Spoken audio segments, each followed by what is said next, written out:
the loudest person in the room is almost always the weakest. I learned this not in the Senate, not on the battlefield, but watching a slave who never spoke stand taller than senators who couldn't stop talking. Respect isn't earned through words, it's radiated through presence. And if you've been trying to prove yourself with explanations, justifications, and desperate attempts to be heard, you've been fighting a battle you can never win. There's another way, an ancient way, and it begins the moment you stop trying. I need you to understand something before we go any further. This isn't going to be another video telling you what to say to get people to like you. This isn't about clever comebacks or power poses or any of that surface-level nonsense that fills the internet.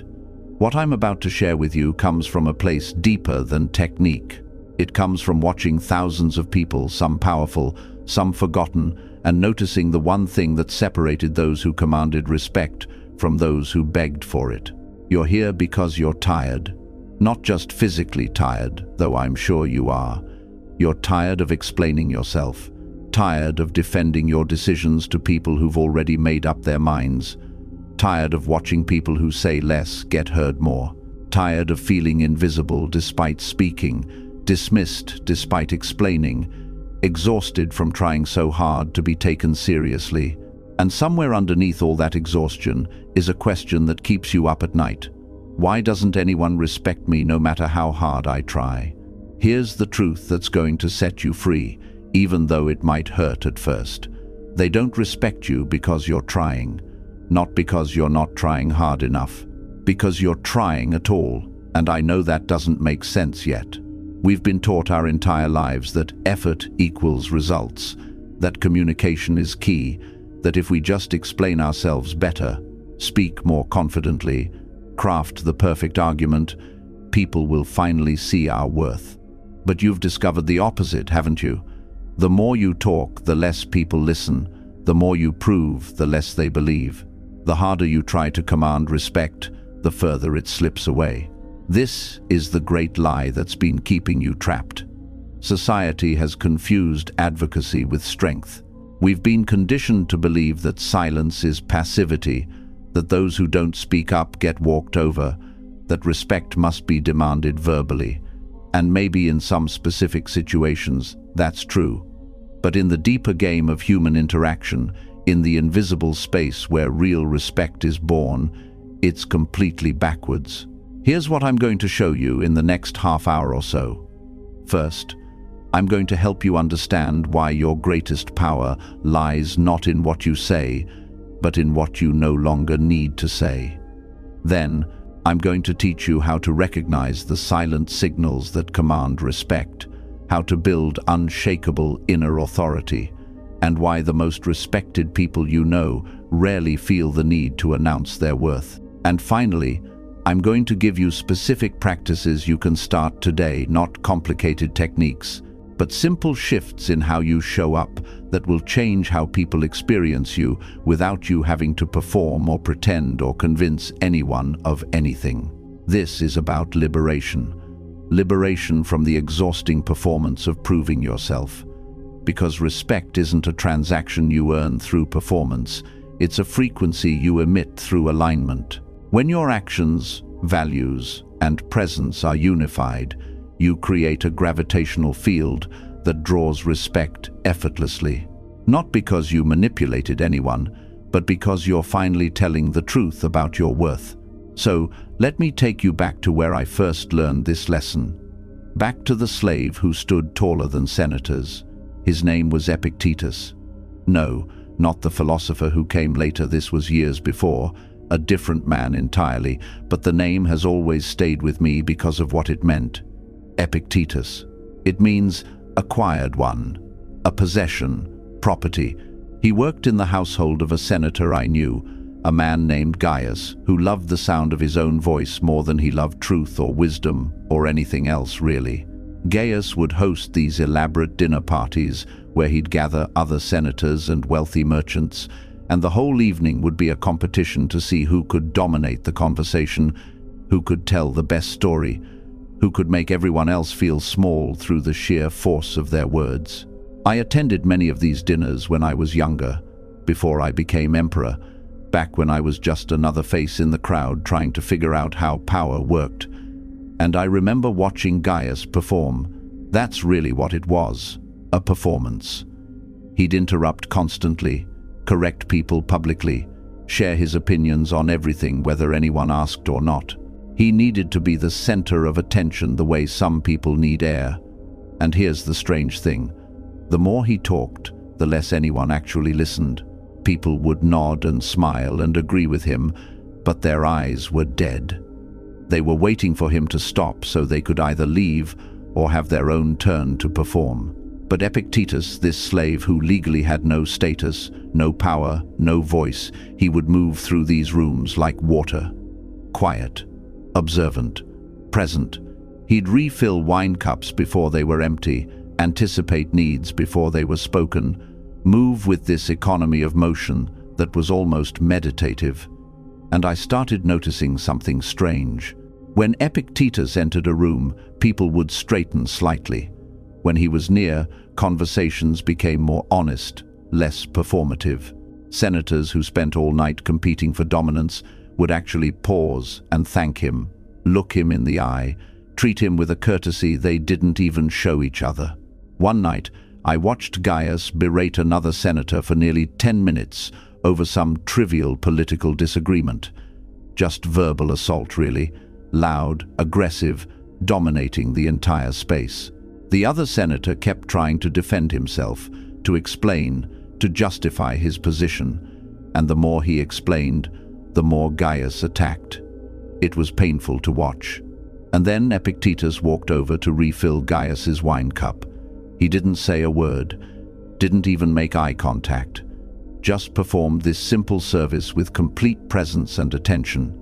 And Gaius stopped mid-sentence, just stopped, took the wine, looked at Epictetus for a long moment, and when he turned back to the other senator, his voice was different, quieter, less certain.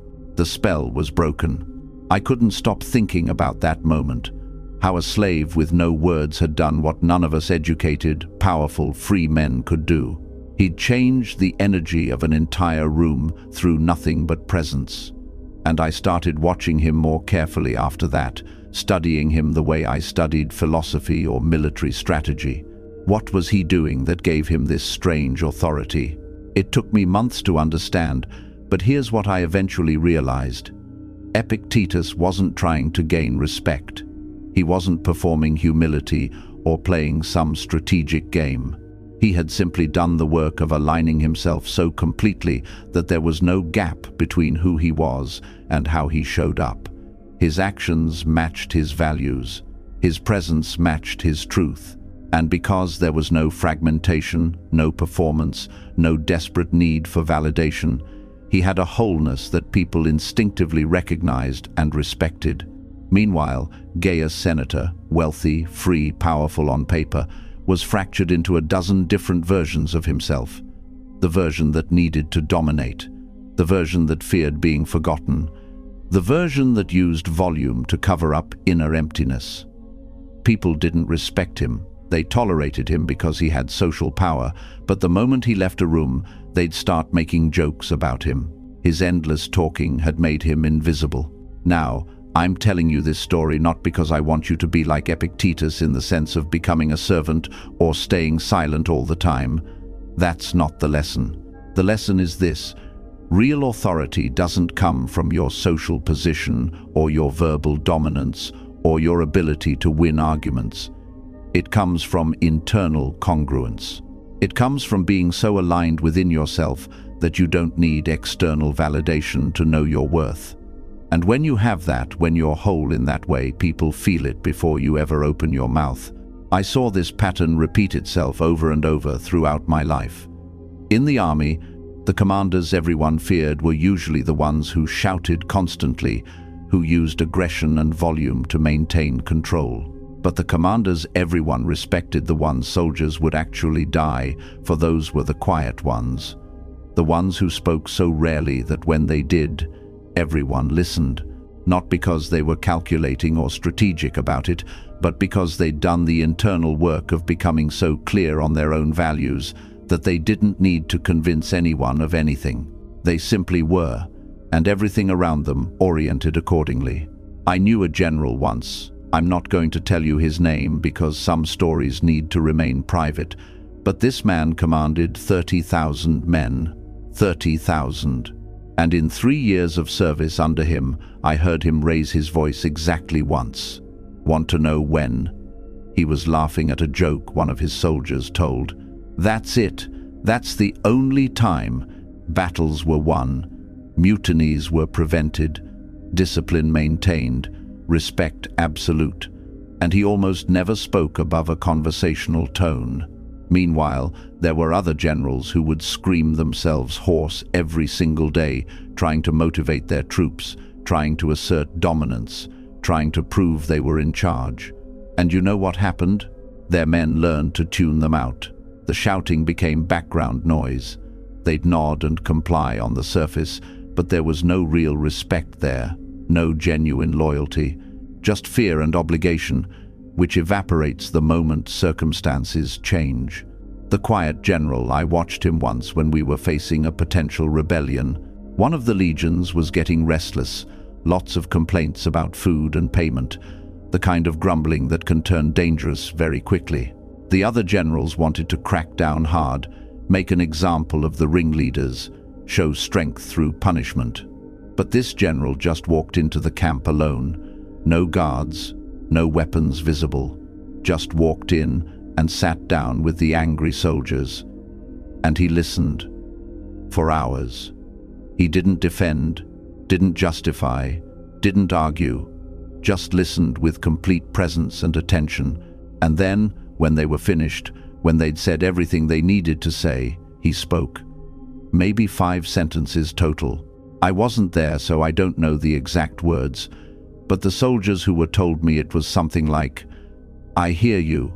You're right that these conditions aren't acceptable. I'll address it. Give me 3 days, and if I haven't solved it by then, we'll talk again." That's it. No speeches, no manipulation, no appeals to duty or honor or any of that. Just clarity and presence and the absolute certainty that his word meant something. 3 days later, the supplies arrived. The payment situation was resolved, and there was no rebellion. Not because he'd threatened them or sweet-talked them, but because he'd shown them he was a man whose presence could be trusted. His silence wasn't empty. It was full of integrity, full of attention, full of the kind of authority that doesn't need to announce itself because it simply is. Here's what I need you to understand about this, and this is where most people get it completely wrong. They think this is about becoming cold or distant or mysterious. Like if you just stop talking and develop this enigmatic aura, people will suddenly respect you. That's not it at all. That's just another performance, another technique, another way of trying to manipulate people's perception of you. And people can smell that inauthenticity from a mile away. What I'm talking about is something much harder and much more real. I'm talking about doing the actual internal work of becoming integrated, of removing everything that's not genuinely you, of getting so clear on your values that your actions naturally align with them, of building such deep self-respect that external validation becomes increasingly irrelevant. This isn't a mask you put on. It's a mask you take off. Or rather, it's all the masks you take off until only your actual face remains. Think about it like this. Imagine a sculptor working with marble. Someone comes up and asks, "How do you make the marble respect the chisel? How do you force it to become the statue?" Those are the wrong questions, right? The sculptor doesn't make marble do anything. The sculptor removes everything that isn't the statue. The statue was always there, hidden in the marble. The sculptor just reveals it by taking away what's false. That's what we're doing here. We're not building respect by adding things: louder voice, better arguments, more credentials, strategic confidence, clever techniques. We're building respect by removing everything that's not genuinely you. Every time you over-explain, you're adding unnecessary marble. Every time you seek approval, you're carving in the wrong direction. Every time you perform strength instead of embodying it, you're creating a statue of what you think people want instead of revealing what you actually are. And here's the painful part: most of us are walking around as 10 different versions of ourselves. The work self, the family self, the version that needs approval, the version that's defensive, the version that competes, the version that people pleases. We've fragmented ourselves into all these different characters, and we wonder why people can't seem to really see us, can't seem to really respect us. It's because there's nothing stable to respect. We're just a collection of performances responding to whatever environment we're in. The people who command respect without speaking, they're not superhuman. They haven't learned some secret trick. They've just stopped pretending. They've removed everything false until only truth remains. And truth, even silent truth, is impossible to ignore. It has a weight, a presence, a gravitational pull that all the clever words in the world can't replicate. Let me tell you what this looked like in my own life, because I wasn't always like this. When I was younger, before I became emperor, I had the same disease most people have. I thought I had to prove myself constantly. Every conversation was an opportunity to demonstrate my intelligence. Every silence felt dangerous, because what if people forgot I was there? What if they stopped valuing me? So I filled space. I offered opinions on everything. I defended myself against criticism that wasn't even being levied.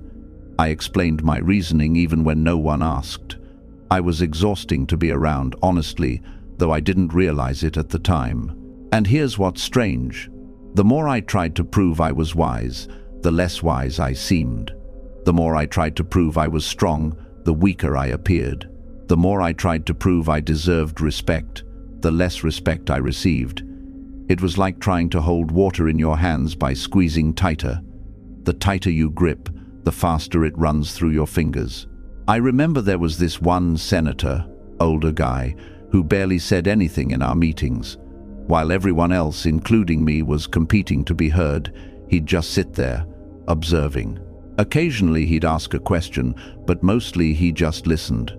And I couldn't understand why the emperor at the time, Antoninus Pius, valued this man's opinion so highly.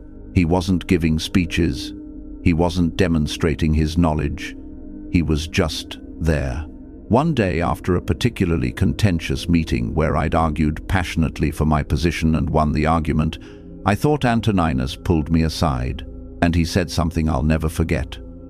"Marcus, you're the smartest person in the room and everyone knows it. But you're also the most insecure, and everyone knows that too. The next time you feel the urge to prove something, ask yourself, am I trying to share truth or defend my ego? Because truth doesn't need defending. It simply is." That conversation destroyed me. In a good way. Because he was right. Every argument I was making, every passionate defense, every clever point I was scoring, it was all coming from this deep insecurity that I wasn't enough unless I proved it. And the act of constantly proving it was precisely what was making people doubt me. They weren't seeing my wisdom. They were seeing my need for validation.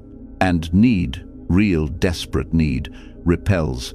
Respect the way magnets with the same polarity repel each other. So I started practicing something that felt absolutely terrifying at first. I started shutting up, not strategically, not as a power move, but because I realized I needed to figure out who I actually was beneath all that performance. I needed to know what I believed when I wasn't trying to impress anyone. I needed to understand what my values were when they weren't being shaped by what would make me look good. I started writing in the evenings, just to myself. No audience, no performance. Just me trying to figure out what was true. And slowly, over months and years, I started to find solid ground beneath my feet. I started to develop actual convictions, not just positions I could defend cleverly. I started to understand my values, not just the values I thought I should have.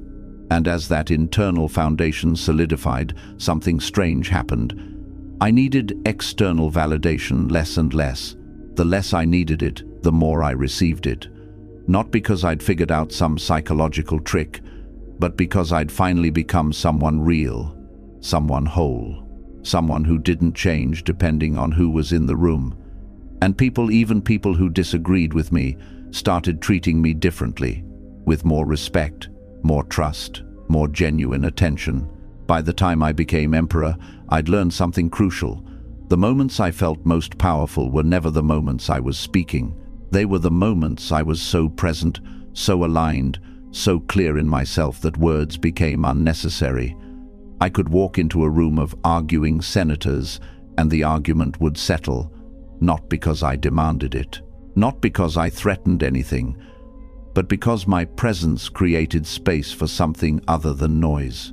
And that's what I want for you, not because it's a nice idea or a spiritual concept, but because it's the most practical thing I can teach you. In a world where everyone is shouting to be heard, the person who doesn't need to shout has an almost unfair advantage.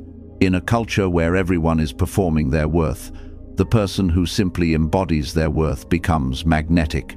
In an environment where everyone is defending their position, the person who doesn't need to defend anything becomes the most trustworthy person in the room. But here's where we need to get really honest with each other, and this might be uncomfortable. The reason you're not experiencing this kind of respect isn't because you haven't learned the right techniques. It's because you're not respecting yourself. And I don't mean that as an insult or judgment. I mean it as the most important diagnosis I can give you. You cannot receive respect. You don't give yourself. This isn't metaphorical. This isn't wishful thinking. This is observable, neurological fact. Human beings are wired to unconsciously mirror how you treat yourself. Every micro-expression, every subtle energy, every tiny behavioral cue, people are reading all of it below the level of conscious awareness. And if you're treating yourself with disrespect through constant self-betrayal, people will mirror that back to you automatically. Let me make this concrete. Every time you betray your own boundaries to avoid conflict, people feel it. Every time you over-explain a decision you've already made, you're telling them, I don't trust my own judgment. Every time you seek approval before acting on something you know is right, you're broadcasting, I need you to validate me before I can validate myself. Every time you apologize for taking up space, you're teaching them that your presence is something to apologize for. None of this is conscious on their part. They're not sitting there thinking, this person doesn't respect themselves, so I won't respect them either. It's much more automatic than that. They're just responding honestly to the signal you're sending. If you're sending a signal that says, I'm not sure I deserve to be here, they receive that signal and respond accordingly. If you're sending a signal that says, I need your approval to know I'm okay, they receive that and respond accordingly. The disrespect you're experiencing isn't about them being mean or unfair. It's about them responding honestly to the disrespect you're showing yourself. They're just matching your energy.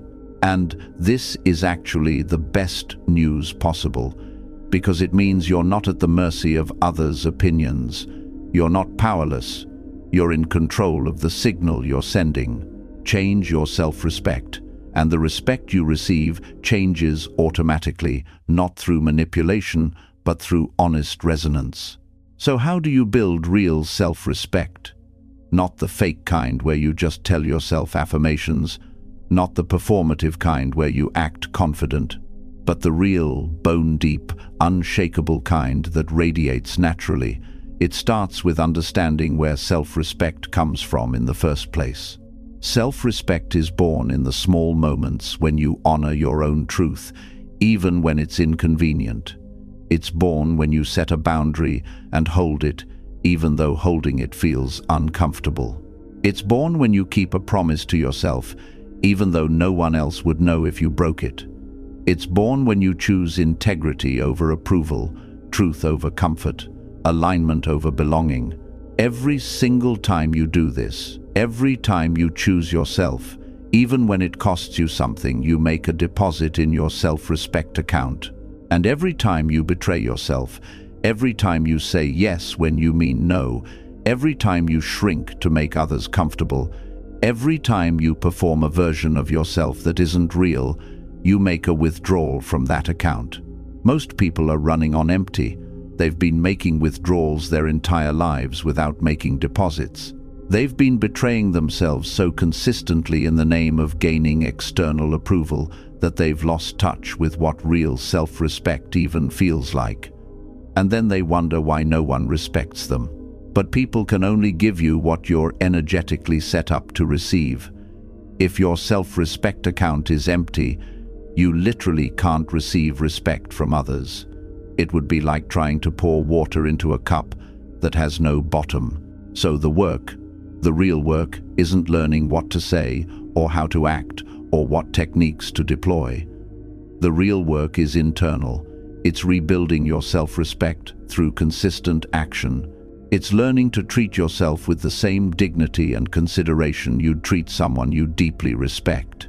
It's making and keeping small promises to yourself until you become someone you can trust. It's standing by your values, even when it would be easier to compromise. It's showing up as who you actually are, instead of who you think people want you to be. And I want to be really clear about something. This is not comfortable. This is not easy. This will cost you things in the short term. Some people won't like the real you as much as they like the performed version. Some relationships will change or end. Some opportunities that depended on you staying small will disappear. You'll lose things, but what you'll gain is yourself. And yourself, whole and integrated and real, is worth more than all the conditional approval in the world. Now let's talk about silence, because this is where the rubber meets the road. Most people hear commanding respect without saying a word, and they think it means becoming quiet and mysterious. Just stop talking and people will magically respect you. But that's not how it works, because not all silence is equal. There's the silence of fear. This is when you have something to say, but you're too afraid of judgment or rejection to say it. This is weak silence. People can feel the energy of suppression, and it doesn't command respect. It commands pity, or, worse, contempt. There's the silence of withholding. This is when you deliberately hold back information or perspective as a power move. This is manipulative silence. People can feel the energy of control, and it breeds resentment, not respect. There's the silence of emptiness. This is when you have nothing to say and you're just blank.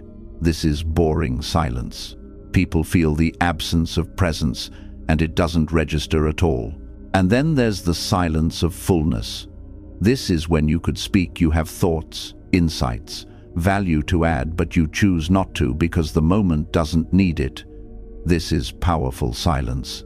People feel the energy of discernment, of wisdom held back because sharing it would diminish rather than enhance. This is the silence that commands respect. The difference between these types of silence is internal. It's about what's happening inside you in the quiet moment. Are you suppressing? Are you manipulating? Are you absent? Or are you present, full, and choosing silence from a place of wholeness? Let me give you a practical example. You're in a meeting at work. Someone proposes an idea you think is flawed. You have experience and knowledge that would add value to the conversation. Now, what's happening inside you in that moment? If you're operating from fear-based silence, you think, I should say something, but what if they judge me? What if I'm wrong? What if they get defensive? So you stay quiet, but inside you're churning. That's suppressed silence. Everyone can feel your held-back energy, and it creates awkwardness, not respect. If you're operating from manipulative silence, you think, let them fail. I'll look better when this doesn't work. They'll come to me eventually. So you stay quiet, but from a place of calculated withholding. People might not consciously know what you're doing, but they'll feel the coldness of it, and it erodes trust. If you're operating from empty silence, you're just not engaged. You're thinking about lunch or your weekend plans or whatever. You're physically present but mentally absent. This is the silence of checked-out energy, and it makes you forgettable. But if you're operating from full silence, here's what happens. You have the thought, you have the value to add. You feel the impulse to speak, and then you pause. You take a breath. You ask yourself, is my voice needed here? Would adding my perspective genuinely serve the situation, or would I just be performing knowledge? Is this the right moment, or would silence create more space for something important to emerge? And from that place of genuine discernment, you choose. Maybe you speak, maybe you don't. But either way, it's coming from presence, not fear or control or absence. When you speak from that place of discernment, people lean in. Your words carry weight because they're rare and intentional. When you stay silent from that place, people still feel your presence. They sense you're engaged, considering, holding something valuable in reserve. That creates respect. This is what I mean by the silence spectrum. The goal isn't to be quiet. The goal is to be so present, so full, so clear in your discernment that whether you speak or stay silent, it's coming from wholeness. That's what people respond to. Not the silence itself, but the quality of consciousness behind it. And here's something that might blow your mind. In most conversations, the person who speaks first is rarely the person people remember. The person who speaks last or not at all and then offers one clear observation becomes the gravitational center. Why? Because their silence created the space for everyone else's noise to reveal itself as noise. And in that contrast, their single contribution stands out as signal among static. I saw this constantly in Senate meetings. The senators who talked the most, who had an opinion on everything, who couldn't let a single silence exist without filling it, those were the people who became background noise. But the senator who sat quietly for an hour, listening, considering, and then offered one sentence that reframed the entire discussion, that person everyone remembered. That person's opinion carried weight. It's not magic, it's not manipulation, it's just the natural result of presence and discernment. When you're not performing, you're actually paying attention. When you're actually paying attention, you notice things others miss. When you notice things others miss, you can contribute something genuinely valuable. And valuable contributions, offered rarely from a place of presence, command respect in a way that constant chatter never can. But, and this is crucial, you cannot fake this. You cannot strategically calculate when to speak for maximum impact. People can smell strategy. It has an odor of manipulation that immediately erodes trust. The discernment I'm talking about is genuine. It comes from really asking yourself, what does this moment need? Not what do I need to prove, not how can I look good, but what would genuinely serve? That's a completely different question, and it requires you to be in service of truth rather than in service of your ego. This is where most people get stuck, because to be in genuine service of truth, you have to be willing to make yourself irrelevant. You have to be willing to say nothing, even when you have something valuable to add, if saying it would diminish the learning that's trying to happen. You have to be willing to let someone else get credit. You have to be willing to be misunderstood. You have to be willing to have your silence be interpreted as ignorance or disengagement by people who don't know better. That level of ego death is hard. It's really hard. Because we're all walking around with these wounded inner children who are desperate to be seen, to be valued, to prove we matter. And silence, real silence, full silence means letting that wounded part have its feelings without letting it run the show. It means being bigger than your need for validation.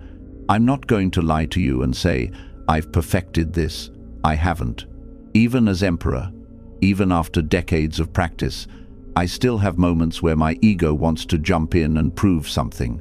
Still have moments where silence feels threatening. Still have moments where I fill space out of anxiety rather than presence. The difference now is that I notice it. I see the pattern. I feel the urge. And more often than not, I can breathe through it instead of acting on it. Not always, but more often. And that's really what this is. It's practice. You're not going to master this overnight. You're going to mess up constantly. You're going to over-explain out of habit. You're going to defend yourself when you didn't need to. You're going to fill silences with nervous energy. You're going to seek validation even though you know it doesn't work. That's all fine. That's part of being human. The goal isn't perfection. The goal is increasing awareness and slowly, gradually building new patterns. So let's talk about what those patterns actually look like in practice, because theory is worthless without application. First pattern, presence, real presence. This is the foundation everything else builds on. Presence means being fully where you are, not scattered across past regrets and future anxieties. When you're talking to someone, you're actually there. Your phone isn't calling to you. Your mind isn't planning what you're going to say next. You're not thinking about the 3 other things you need to do. You're just there, with them, in that moment. You already know what this feels like because you've experienced it, probably rarely, but you've experienced it. Think about the last time someone gave you their complete, undivided attention. No wandering eyes. No sense they were waiting for their turn to talk. No performance. Just genuine presence. That moment probably stood out to you precisely because it's so rare. And in that moment, didn't you feel respected? Didn't you feel valued? Didn't you instinctively respect that person more for giving you that gift? That's what you're offering when you're present. And it's incredibly powerful because almost no one does it anymore. We're all so fragmented, so distracted, so busy performing that genuine presence has become almost exotic. It stands out. It creates connection. It commands respect without you having to do anything except actually be there. But here's what makes this hard. Being present means feeling whatever you're feeling. If you're anxious, you feel the anxiety instead of distracting from it. If you're inadequate, you feel the inadequacy instead of compensating with performance. If you're bored, you feel the boredom instead of checking your phone. Presence requires you to be with your actual experience, and that's uncomfortable. Most of our constant doing, talking, performing is really just elaborate avoidance of being present with what is. So the practice is simple but not easy. Throughout your day, practice being fully where you are. When you're eating, actually taste your food instead of scrolling. When someone's talking to you, actually listen instead of planning your response. When you're walking, actually feel your body moving instead of being lost in thought. Start with just moments, 30 seconds here, a minute there. You don't have to be present all the time, just more often than you currently are. As you do this, you'll notice something. You become more memorable to people. They might not be able to articulate why, but after interacting with you, they feel seen, they feel heard, they feel like they mattered. And that feeling creates respect and trust and connection far more reliably than any clever thing you could say. Second pattern, boundaries without explanation. This is huge. Most people think boundaries have to come with justifications. I can't do that because of X, Y, and Z. I'm not available then because I have this other thing. No, but here are all the reasons why. Every time you do this, you're asking for permission to have needs. You're treating your boundaries as something that needs to be defended, something that requires external approval before it's valid. But real boundaries don't need explanation. I'm not available that day. That doesn't work for me. No. Full stop. No justification. No apology. No softening. Just the truth of your boundary, stated once, calmly, and then held. This will feel impossibly rude at first. You'll be convinced people will think you're cold or unreasonable or selfish. And here's the thing. Some people might. Those people have been benefiting from your lack of boundaries. Those people are comfortable with you only when you're manageable. Those aren't your people. Most people, though, will respect you more. Because a clean boundary stated once, held firmly, Without defense teaches people that your self-respect is not up for debate. It establishes you as someone who knows their own mind, honors their own needs, and doesn't require external validation to make decisions. That's attractive, that's respectable, that's magnetic. The practice here is to start small. This week, set one boundary and don't explain it. Pick something low stakes. Someone asks you to coffee and you don't want to go. I'm not available, but thanks for thinking of me. That's it. Don't give them your calendar. Don't list all the things you have to do. Don't apologize. Just decline and move on. Feel the discomfort. Breathe through it. Watch what happens. What usually happens is nothing, or rather, nothing bad. The person says okay and moves on. Occasionally someone might push, why not? And this is where you practice holding the boundary without elaborating. It just doesn't work for me right now. Repeat as needed. You don't owe anyone an explanation for how you spend your time and energy. Your boundaries are valid simply because they're yours. As you practice this, you'll start to notice your self-respect growing, because every time you honor a boundary without needing permission, you're telling yourself, my needs matter. My discernment is trustworthy. I don't need to justify my existence. That internal message compounds over time into unshakable self-respect, which people feel and respond to. Third pattern, the 3-breath rule. Before responding to anything, a question, a criticism, an invitation, a provocation, take 3 full breaths. Not little, shallow breaths. Deep inhale through your nose. Slow exhale through your mouth 3 times.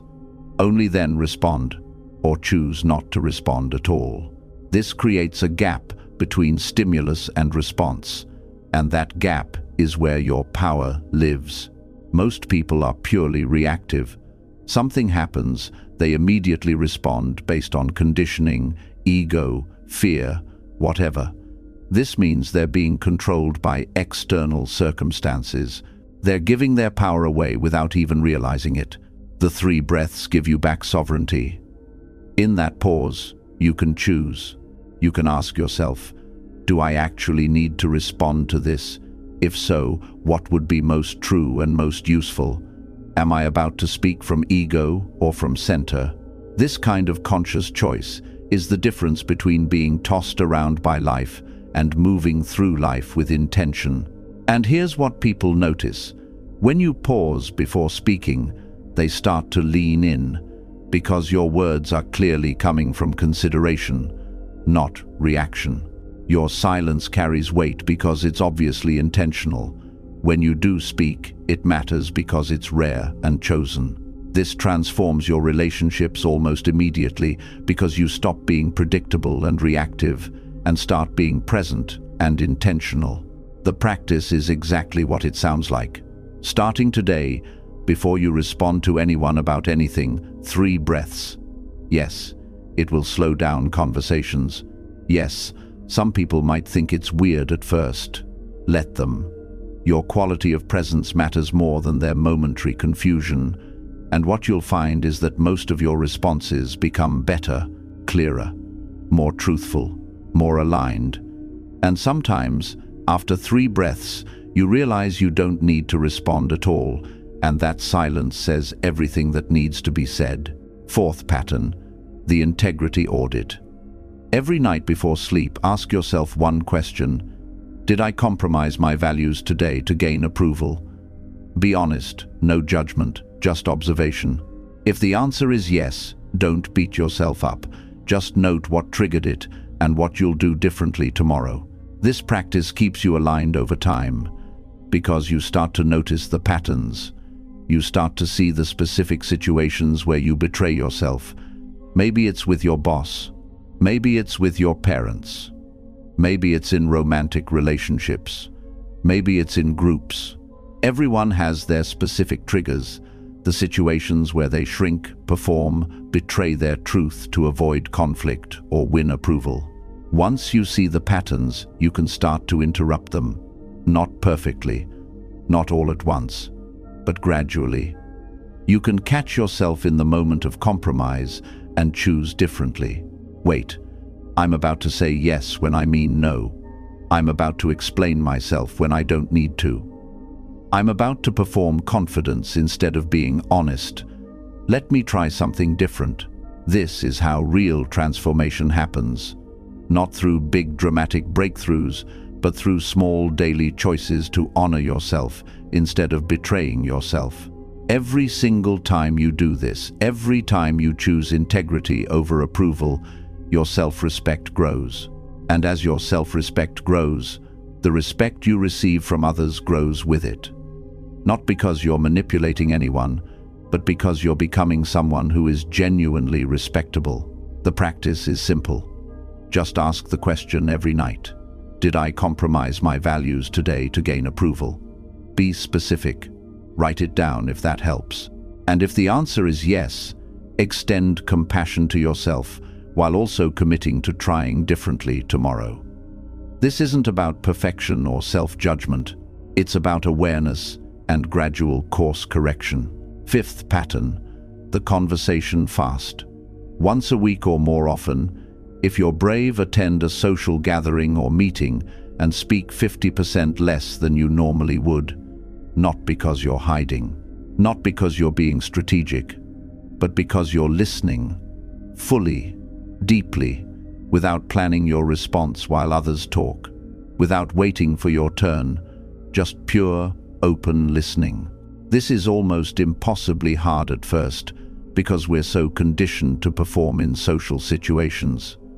We think we need to be entertaining, insightful, interesting. We think silence means we're forgettable, but the opposite is true.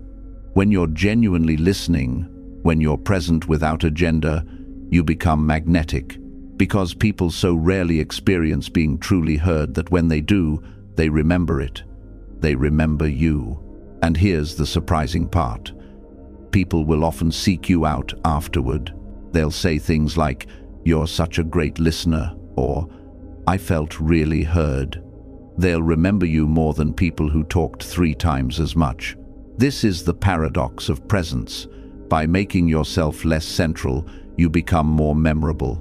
By taking up less space verbally, you take up more space energetically. The practice is straightforward. Pick one social situation this week and commit to speaking half as much as you usually would. If you normally talk a lot, this will feel almost painful. Sit with that discomfort. Notice the urge to fill silence, to prove yourself, to be seen. Just notice it. Breathe. Stay present. Listen deeply. When you do speak, let it come from genuine response rather than performance. See what happens. Now, I want to address something that might be coming up for you. You might be thinking, "Marcus, this all sounds great, but what about situations where I actually need to advocate for myself? What about when I'm being treated unfairly? What about when silence isn't an option?" These are valid questions. Here's the truth. There are times when you need to speak up. Times when silence would be a betrayal of yourself or others. Times when your voice is necessary for justice, protection, or clarity. I'm not advocating for passivity. I'm not saying you should never defend yourself or set verbal boundaries or advocate for what's right. The difference is this.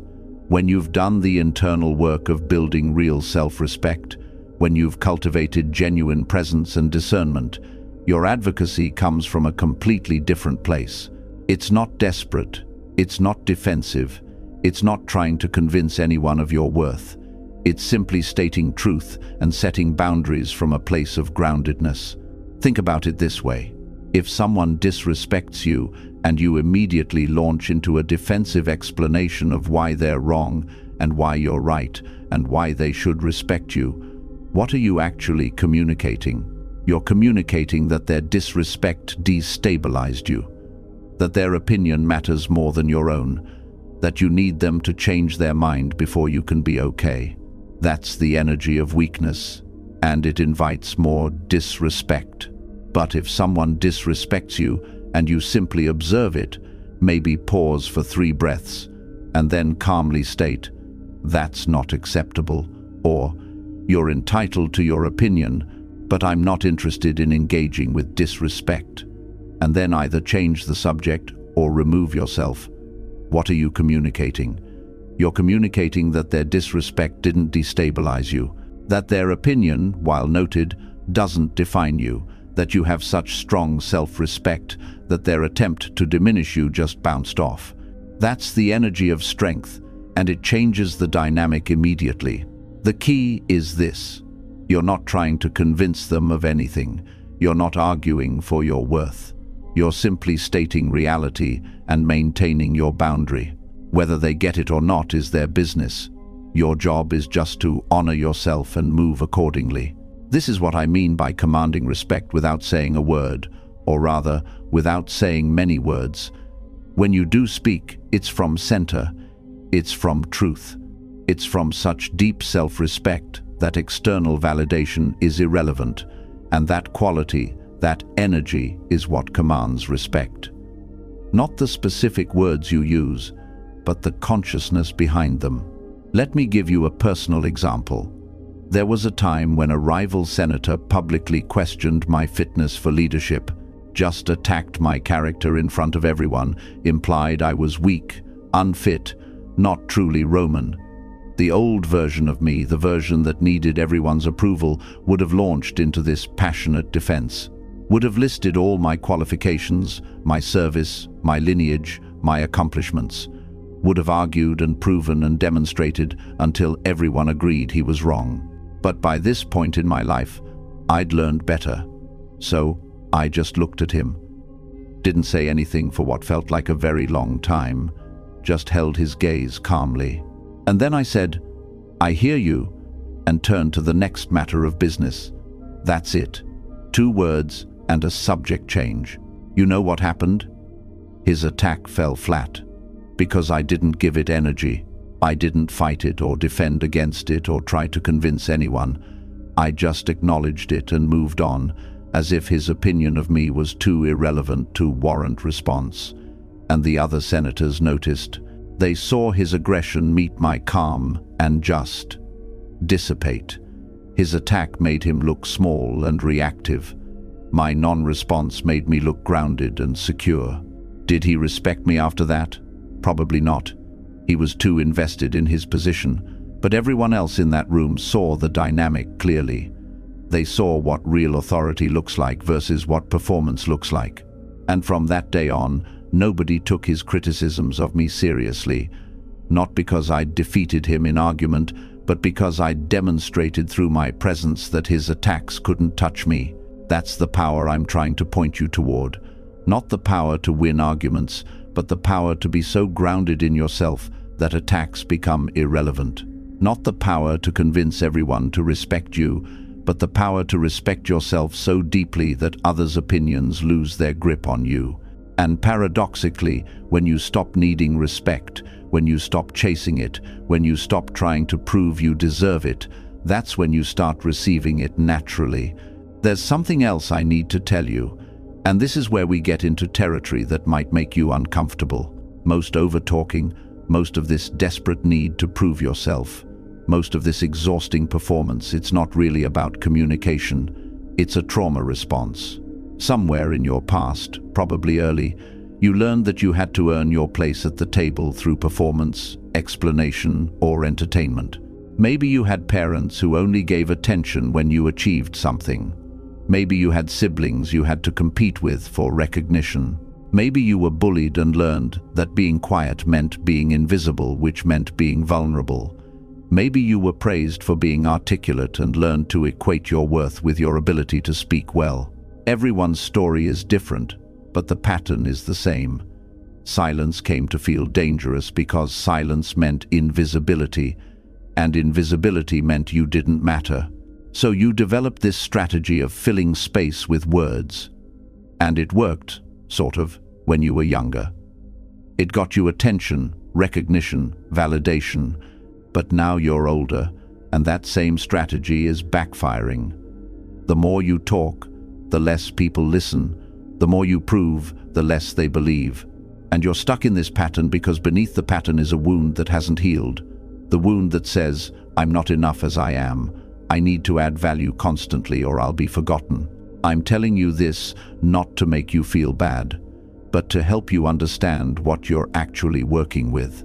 Because if you try to change your behavior without addressing the underlying wound, you'll just be white-knuckling it. You'll force yourself to be quiet, but inside you'll be dying. You'll hold back from explaining, but you'll be churning with anxiety. That's not real change. That's just another performance performing silence instead of performing talkativeness. Real change happens when you heal the wound. When you start to internalize deeply that your worth isn't conditional on your performance, that you matter simply because you exist, that you don't need to earn your place at the table because you are the table, that your presence itself is the value, not what you add through words. How do you heal that wound? Slowly, patiently, through consistent action that proves to your nervous system that silence is safe. Every time you stay quiet and nothing bad happens, every time you set a boundary without explanation and people still respect you, every time you take up less space verbally and people lean in more, you're retraining your nervous system. You're teaching yourself at a deep level that the old strategy isn't necessary anymore. This takes time. Be patient with yourself. You're not going to heal decades of conditioning overnight.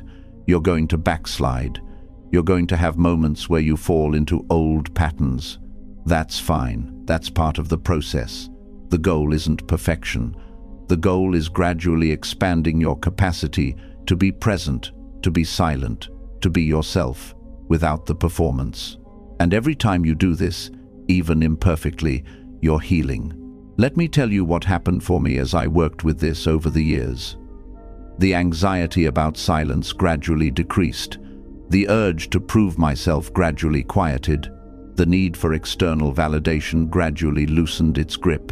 And in that space, in the space created by not constantly performing, I started to discover who I actually was beneath all the layers of conditioning and strategy and survival. I discovered that I liked thinking more than talking, that I valued depth over breadth, that I was naturally contemplative, and that trying to be entertaining was exhausting, that I cared deeply about truth and justice and wisdom, and that I didn't actually care that much about impressing people. These weren't things I decided. They were things I uncovered by removing all the false layers. And the strange thing is, as I became more myself, more quiet, more thoughtful, more selective with my words, people started paying more attention to me, not less. I became more influential, not less. I commanded more respect, not less. It was completely counterintuitive based on what I'd been taught, but it was undeniably true. That's what I want for you. Not to become some silent, mysterious figure, not to adopt a new performance of Stoic wisdom, but to remove enough of the false layers that you can discover who you actually are. And then to have the courage to be that person, even if they're different from who you thought you should be. Even if they're quieter, slower, less impressive than you imagined. Because the real you, unperformed and undefended, is infinitely more magnetic than any version you could construct. So let me bring this all together. We've talked about presence, about boundaries, about the 3-breath rule, about integrity, about listening. We've talked about the wound beneath the performance and the healing that's possible. We've talked about different types of silence and why some command respect while others don't. But what does all of this actually add up to? It adds up to this. You're learning to live from the inside out instead of the outside in. Most people live outside in. They look to external circumstances, other people's opinions, social feedback to tell them how to be. Are people responding positively? Then I'm good. Are people criticizing me? Then I need to defend, explain, prove. It's exhausting because it means you're constantly shape-shifting based on external input. You never get to just be. You're always performing, adjusting, managing perception. Living from the inside out means you start with your own values, your own truth, your own sense of what's right, and then you let your actions and presence flow from that center. External feedback becomes interesting information, but it doesn't determine your worth or your direction. You're grounded in yourself first, and everything else flows from there. This is what creates the kind of presence that commands respect without words. Because when someone meets you and you're living from the inside out, they encounter something real. They encounter integrity, not the moral kind, but the structural kind. You're integrated, you're whole. There's no gap between who you are and how you show up, and people recognize that immediately, even if they can't articulate what they're recognizing. It's like the difference between meeting an actor playing a character and meeting an actual person. With the actor, no matter how good the performance, you can sense the effort. You can sense the gap between the person and the role. It creates a subtle discomfort. But with an actual person who's just being themselves, there's an ease, a solidity, a there-ness that's undeniable. That's what you're cultivating. Not a better performance, but the courage to stop performing. Not more impressive words, but the wisdom to speak only when speech adds value. Not techniques for commanding respect, but the internal alignment that makes respect inevitable. And here's what I need you to understand as we come toward the end of our time together. This isn't about becoming someone else. You don't need to become more stoic or more wise or more anything. You just need to become more yourself. You need to remove the layers of conditioning, fear, and performance, until what's left is just you, undefended, unapologetic, real. That version of you might be quiet, or they might be talkative when the moment calls for it. They might be serious, or playful, or contemplative, or dynamic. I don't know, because I don't know you. But you know you, or you would if you stopped performing long enough to listen. And that person, the real you, already has everything needed to command respect. They just need permission to exist. So I'm giving you permission. Permission to stop trying so hard. Permission to speak less, permission to set boundaries without explanation, permission to take up space through presence rather than words, permission to be boring or quiet or different from what people expect, permission to prioritize your own respect over others' approval, permission to be exactly who you are, even if who you are doesn't fit the mold of what you think you should be. This permission isn't something I can really give you because you don't need it from me, you need it from yourself. But maybe hearing it from someone else helps.